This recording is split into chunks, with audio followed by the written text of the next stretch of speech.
La gliomatosis cerebri es un tipo de cáncer cerebral sumamente infrecuente que se presenta en niños y adolescentes, aunque es más frecuente en adultos, y es un tipo de glioma de alto grado. ¿Qué quiere decir esto? Es un tumor que infiltra de manera muy difusa y particularmente migratoria diferentes áreas del cerebro. Eso explica los síntomas que tiene, que pueden ser muy diversos, desde cefaleas, convulsiones, problemas cognitivos, fallas en el colegio. Los síntomas pueden ser muy variados, pero traducen una infiltración muy difusa, una invasión muy extensa de diferentes áreas del cerebro.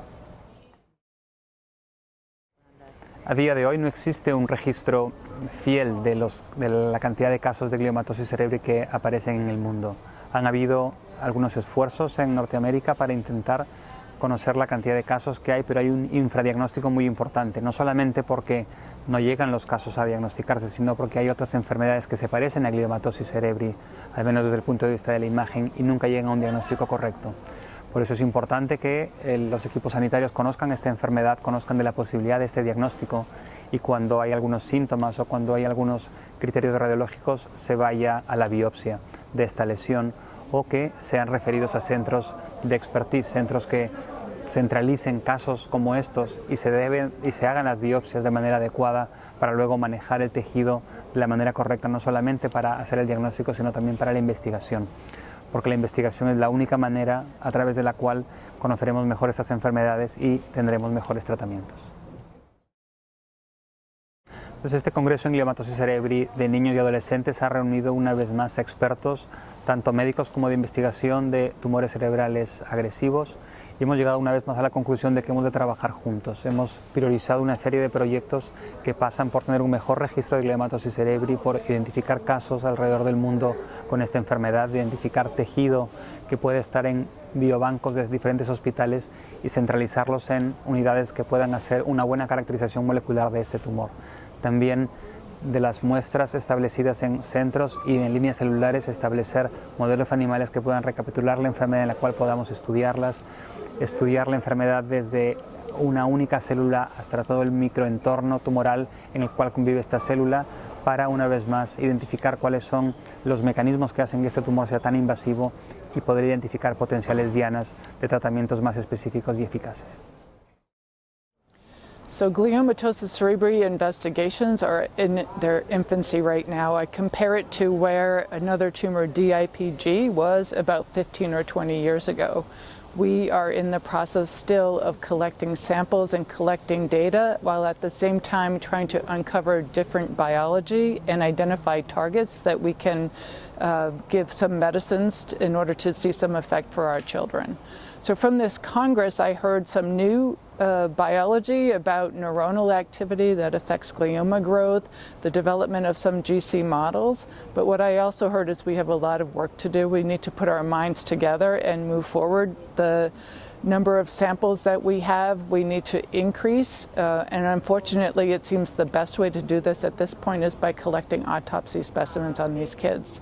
The autopsies from these children, it's very difficult to ask the families to do this, but it may uncover the secret to GC and help us to find a cure for other children. I think the pediatric neuro-oncology community in general is very collaborative. What we are trying to do is overcome international limitations, so it's difficult to have, for example, even teleconferences with people from Europe and Asia at the same time. Europe and the United States is easier to do, but that also limits the number of collaborations that you can do. We need to be able to collect our specimens and our information, clinical information on patients that have patient identifiers in it under one umbrella, so that we can put the work together and so that everybody can have access to it eventually. And in order to do that, we need to overcome some of the privacy limitations that are different for each country, and some of the institutional review board limitations, again, for privacy's sake. Well, actually, this is a hard question. I think that we all don't really know what gliomatosis means. So we have to begin from the scratch, from the beginning, and find out why some patients are surviving less than a year and some surviving more than 5 years. So I think we have to find out together what gliomatosis means, and I think in this regards we need to know about patients who have got gliomatosis, and we need also for the laboratory and for animal experience good models. I think that's not an easy task and needs a lot of efforts from many people from many countries all over the world. Pues a pesar de ser tan sumamente corto, tuvo diferentes etapas. La primera fue la del miedo, con los primeros síntomas, un miedo horroroso. La segunda, cuando dieron un diagnóstico, fue de alivio. La tercera, que solo había pasado una semana desde el primer síntoma, fue de incertidumbre, esto no funciona. La cuarta, quinta semana estaba ya angustiada, frustrada, rabiosa, porque yo ya tenía claro que ese no era el diagnóstico, impotente y bueno, sobre todo muy rabiosa, y sin dejar de trabajar y sin dejar de buscar. Cuando cambiamos al tercer hospital sentí alivio, primero por el tipo de hospital, por el cariño que sentimos nada más entrar. Y a partir de ahí fue de nuevo volver a empezar a la incertidumbre, porque tuvieron que empezar de cero a buscar. Cuando llegó el diagnóstico fue una mezcla, ya lo sabía y Dios mío, no. Voilà, je suis la maman de Franck. Franck est tombé malade en été 2009. Il avait des nausées, des vomissements. On a fait différents examens. Ça a duré 3 mois.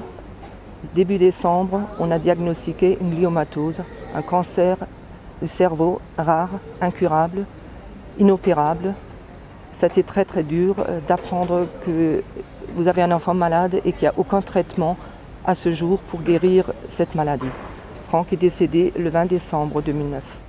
So our daughter Anna was diagnosed when she was 13 years old with gliomatosis cerebri. She had no symptoms at all and just slipped and fell one day and had a seizure, and we took her to the hospital, and we very quickly found out that she had a brain tumor and traveled to Dana-Farber Cancer Institute and got the diagnosis.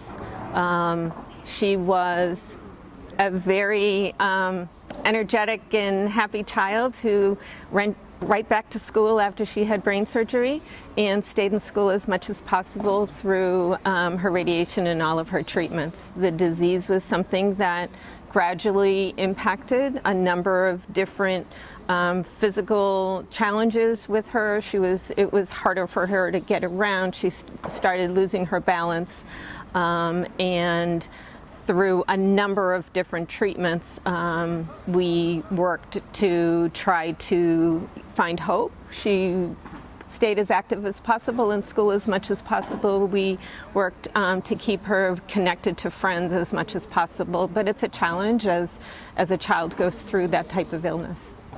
So Rudy was a healthy boy. He was an athlete, and we used to be living in Dubai at that time. He was working in Nottingham in the UK. He went back in January and he was fine till sometime just before Valentine's. He called and said, you know what, I can't lift the same weights with both my hands. So we told him, go to see a doctor. He said, no, this is not the doctor. I will go see my trainer and maybe I need to work harder. But then Vidhu, my wife, said, no, I'm not listening to this. And so she immediately took the next flight and landed up there. So then she found that he was dragging, one side of his leg was dragging a little bit, but he kept saying, I'm fine, I don't have an issue. But Vidhu made him go through a number of MRIs.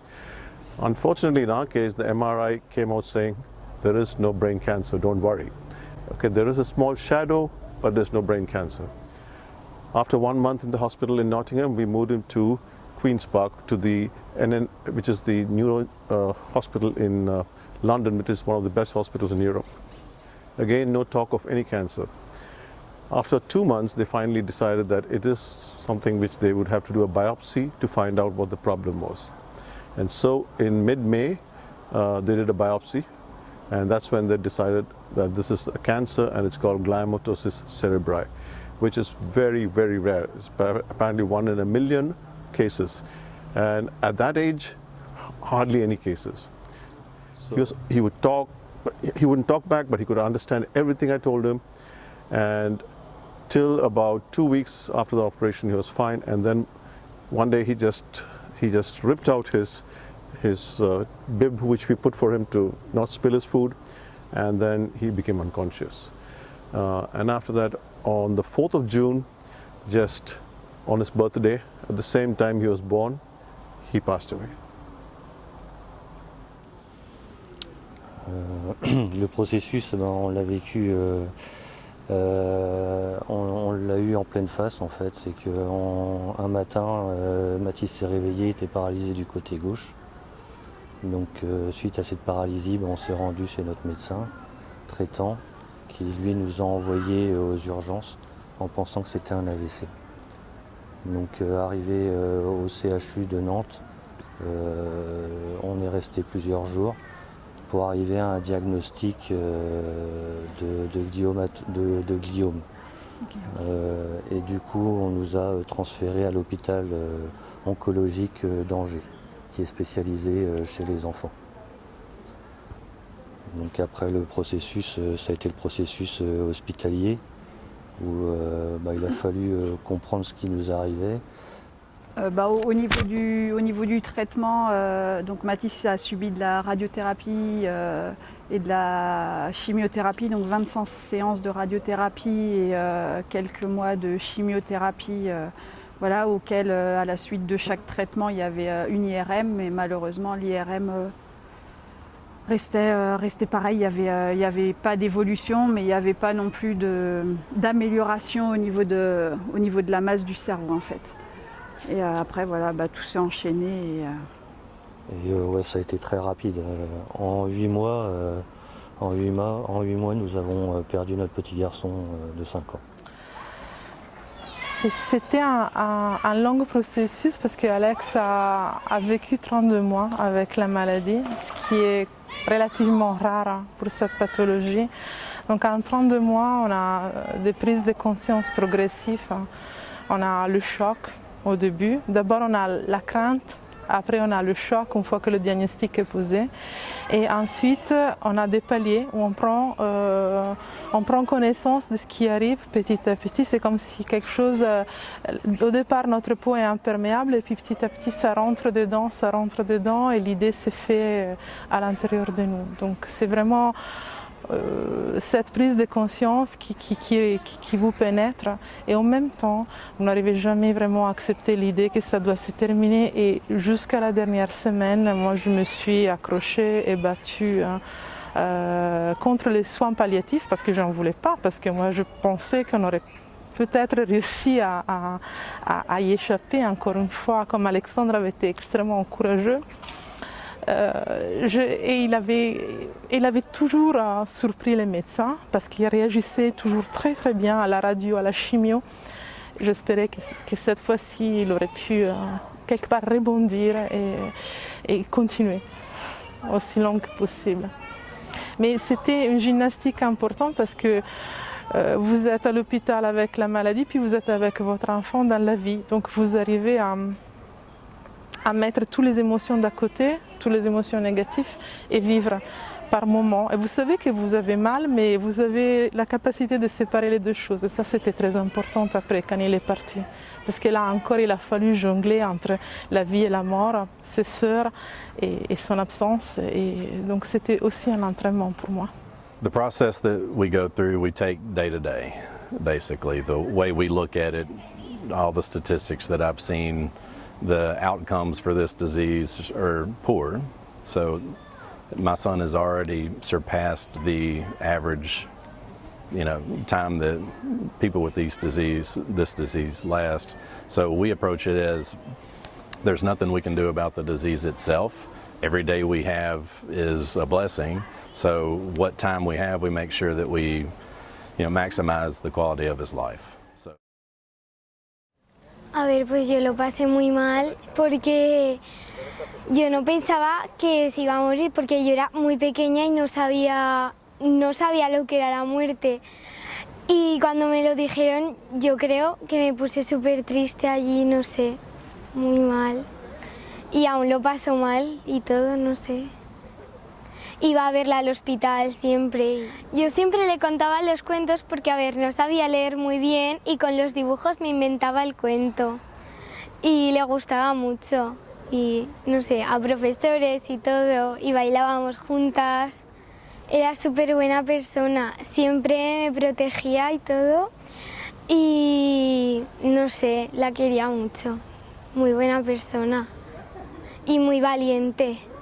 Es que, a ver, tú siempre piensas que no te va a tocar porque nunca te lo esperas, pero a lo mejor un día te toca y tú siempre vas a querer que alguien te apoye a ti, ¿no? Porque siempre vas a querer que tengas a alguien para que te ayude o algo y pues es mejor. So I think when we first saw my brother deteriorating, we could see something was wrong, we didn't know what. And then even when we got the diagnosis for GC, there's just a lack of understanding. I guess there was not much information. I think my parents maybe understood it a little better than I did. De la même façon que nous, en fait, on leur a rien caché à partir du moment où on a su ce que Mathis savait, on leur a toujours tout dit. On n'a strictement rien caché, donc en fait, ils ont subi la même maladie. Parce qu'effectivement, on a vécu pendant 2 mois. 2 mois à l'hôpital. 2 mois à l'hôpital, dans la même chambre que Mathis. Donc du coup, ils se sont sentis un petit peu délaissés. Et c'est vrai qu'il ne faut pas les oublier, quoi. Donc c'est le message que je leur ai passé. Aux parents de penser aussi aux enfants qui ne sont pas dans la maladie mais qui la subissent de plein fouet. Entonces espero que se arriesguen, que planteen ideas locas, proyectos locos, hipótesis provocadoras, innovadoras, pero todos unidos. Por lo menos la mayor parte, que compartan los tejidos cerebrales de nuestros hijos, que compartan sus descubrimientos, que compartan sus líneas celulares, que compartan sus fracasos, porque de los fracasos se aprende mucho y de esa manera se conseguirá trabajar uniendo muchas mentes, uniendo muchos recursos, uniendo muchos equipos y avanzar de una forma eficaz. Alors, ce qu'on attend du 3e congrès international sur la recherche contre la gliomatose, c'est simplement de faire un pas en plus vers un traitement futur que toute famille aujourd'hui attend et de donner aux médecins, aux chercheurs qui sont présents aujourd'hui un autre aspect de la maladie beaucoup moins scientifique et plus basé sur le ressenti des familles tout simplement, de ce qu'ils ont vécu eux au quotidien dans la maladie. So what we have learned is that by connecting with other families and connecting with the physicians and researchers, that one little family, a number of little families can really make a difference. Et on a fait quand même de belles rencontres. De belles rencontres, c'est le premier qu'on fait et on est prêt à en faire encore beaucoup d'autres jusqu'à arriver au but final, trouver enfin un remède. Yo creo que la idea mía, bueno, y de todos creo es trabajar en conjunto para llegar a las metas comunes porque son difíciles, se necesitan muchos recursos y mucho tiempo de los doctores para llegar a algo en concreto, ¿no? Entonces si no nos ponemos de acuerdo y todos trabajamos en conjunto, todas las asociaciones, por más chicas o grandes que sean en sus países, hay que buscar una meta común, ¿no? Ce que je m'attends, c'est vraiment que cette communauté continue et progresse dans l'action. Je suis très convaincue de ce que j'ai dit ce matin aux familles. C'est quelque chose que je ressens et que voilà, je voudrais vraiment que ça se fasse, y compris la demande de financement qui était écrite par Monica et que je trouve extrêmement intéressante. Donc je voudrais m'impliquer davantage. Que nunca se olviden de que lo que tienen entre sus manos es la última parte de nuestros hijos y que una enfermedad tan rara, ellos lo saben, tiene que necesitar de mucho compromiso, de mucha capacidad de frustración, porque muchas de las cosas no les van a salir, pero todas las familias que estamos aquí somos conscientes de que para avanzar muchas veces hay que fracasar y que les apoyaremos absolutamente en todo. Nosotros le pedimos a los profesionales y a los investigadores y a los médicos que compartan sus informaciones, sus tejidos, que trabajen en forma de red, complementándose los unos a los otros. Y creo que ya que somos las organizaciones y las familias las que estamos pidiendo esto, deberíamos ser nosotros los que diéramos el mejor ejemplo de ese tipo de trabajo. Espero que seamos capaces de mejorar nuestra comunicación, de mejorar nuestro trabajo en equipo. Hemos empezado, lo estamos haciendo bien, pero obviamente siempre se puede hacer mejor. Our message is that we need you to work together, we need you to share information, we need you to share all that you're learning. There is limited funding from our outside governments, from industry, and we want to help support in any way that we can all of our foundations, but we need your efforts dedicated to this disease to be able to make a difference for these children. Because had someone else done the research, Rudy would be around today. Let no other mother say that. Let's do the research, let's find the answers, and let's save lives together. And treat this as a global problem where we're looking for a global answer. Mais il faut effectivement que tout le monde mette du sien, parce que j'ai la conviction que ça n'ira pas si chacun reste dans son coin, financer son hôpital de proximité. Ça n'aidera pas la recherche pour la cure contre la gliomatose. Le cancer ne connaît aucune limite, ben nous non plus. N'arrêterons jamais jusqu'au jour où on aura trouvé un remède contre cette maladie. What I say to the people out there, my message to you is, if it's not you or you, who will help us? Who will help us find the research that is very necessary and very urgent so that no more children, no more child will die of gliomatosis cerebri. Es muy difícil mirarnos, es muy difícil vernos, porque el dolor no nos gusta a nadie, y menos cuando se habla de los niños enfermos o de los niños que han muerto. Pero que nos miren, porque yo tampoco había mirado antes. Y no sabía realmente lo que era eso. Y si hubiera mirado, no me hubiera dedicado a la gliomatosis, pero probablemente hubiera sido más generosa muchas veces.